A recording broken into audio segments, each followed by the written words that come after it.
Hello, and welcome to Japanese craft beer reviews. Today, let's take a trip to the center of Japan, the central region, and to the largest lake in Japan, which is Lake Biwa.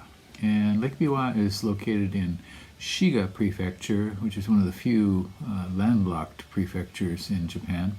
And the brewery we're going to look at is called Nagahama Roman Beer, and we will look at their latest beer, which is called Nagahama Roman WIPA. And again, here's a little map of the region. I will put up another one for you. So what you can see is the prefecture, and in the middle, this is Lake Biwa. Biwa is a term for a Japanese, kind of ancient Japanese lute, like a sort of stringed instrument. And apparently, once they had geographers, cartographers to make maps, they realized that the shape of the lake was like a lute, I guess an upside down lute. So, in any case, so they're located in Nagahama, way up here on the north part of the lake, and it is a small town, and there is a castle. Is there a castle there? There's a castle nearby in Hikone, and the brewery has a nice restaurant attached to it. I've been there once, quite a while ago. Brewery and the restaurant attached to it. They also make whiskey and a variety of other liqueurs and spirits. And the brewery restaurant used to have some very good deals. You could have a 3-hour nomi hodai, which means all you can drink, for like 1,200 yen or so. I just checked recently. The current nomi hodai is 2,480 yen for 90 minutes, and you have to order 1,000 yen of food per person as well to get into that. But when I went there, I think they had pitchers of beer for, I think something like 1,500 yen. It was really cheap, and we went through quite a few of them.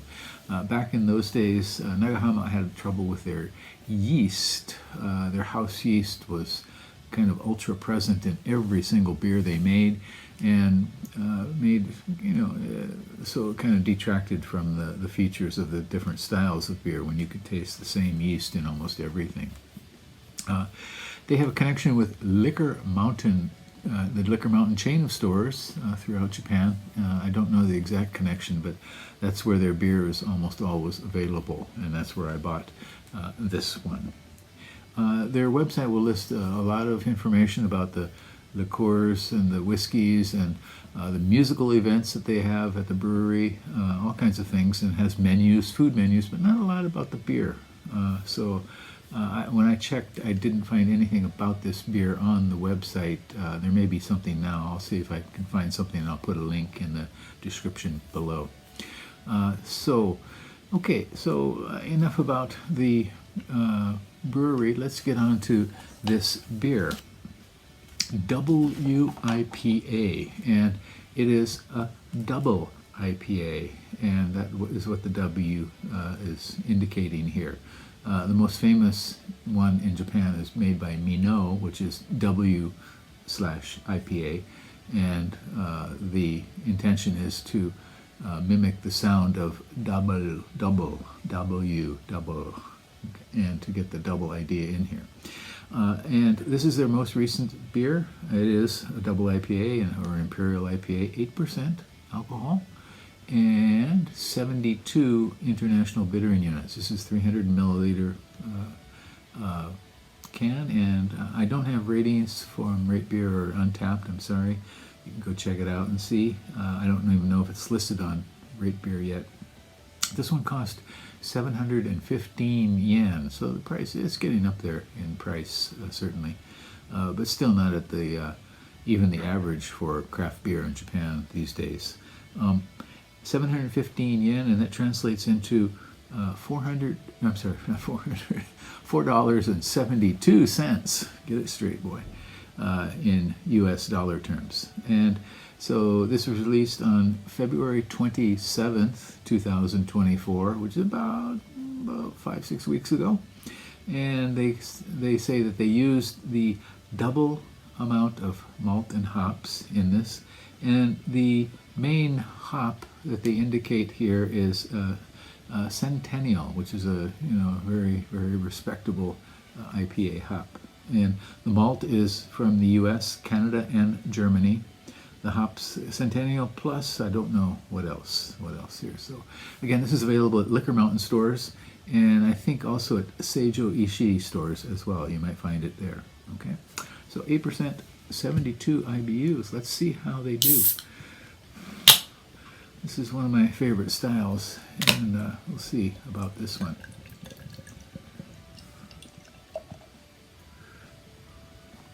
You can smell it already. Oh boy. Okay. The Centennial hops are coming out pretty clearly. It has a kind of strong malty and piney sort of aroma. Grassy. Some pretty heavy citrus. Grapefruit. So on the can they do indicate herbal, floral, and citrus. Got everything. And it does have that. It has the kind of feature of a double IPA that hasn't been integrated entirely. So I'm getting the malt and I'm getting something extra, which is like a, I don't know how to put it politely, cattle feed. That's not polite. Something quite grainy. But the primary feature is definitely the malt plus the citrusy kind of hopping flavor.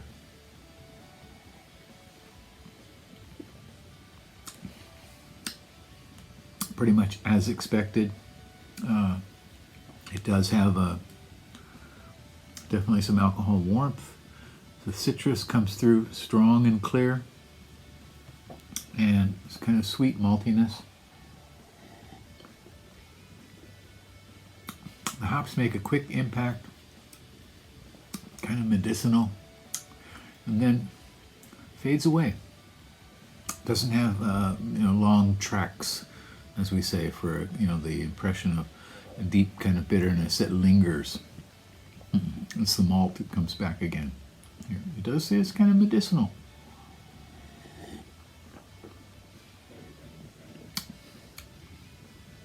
Not terrible, but certainly not the best double IPA I have seen, or WIPA I have seen. Take a look. You see the carbonation rising here. Okay, so, and I would say that, so the main feature is the citrus, the malt, and the alcohol.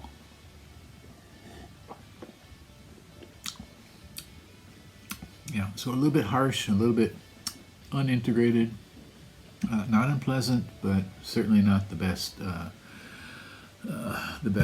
glass in the bar.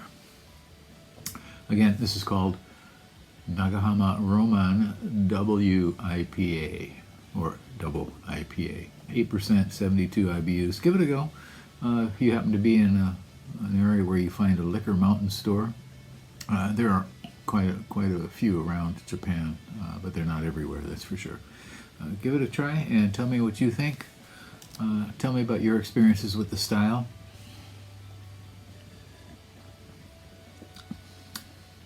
These days people tend to make hazy IPAs much more so than straight ahead IPAs or double IPAs.